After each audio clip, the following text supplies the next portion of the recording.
யூஎஸ்ஏக்கு வந்து இன்னைக்கு பெரிய பெரிய சேலஞ்சே சவுத் ஆஃப்ரிக்காவோட பவுலர்ஸ் தான் இருப்பாங்க.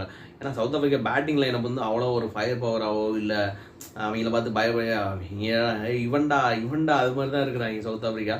பட் அவங்கள பார்த்து பயப்படணுங்கிற அளவுக்கு இப்போ சவுத் ஆஃப்ரிக்காவோட பேட்டிங் லைனப் கிடையாது. ஆனால் அவங்களோட பவுலிங் லைனப்பை பார்த்து கண்டிப்பாக வந்து யூஎஸ்ஏ பயந்தான் ஆகணும், நல்ல பிளான்ஸோடு வரணும், நல்லா பொறுமையாக விளாடணும்.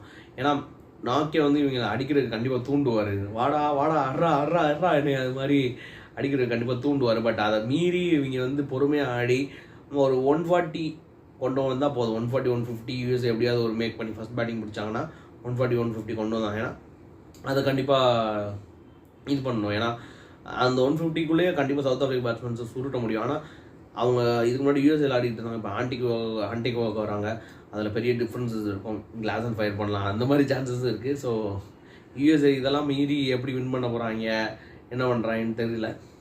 அது பொறுத்து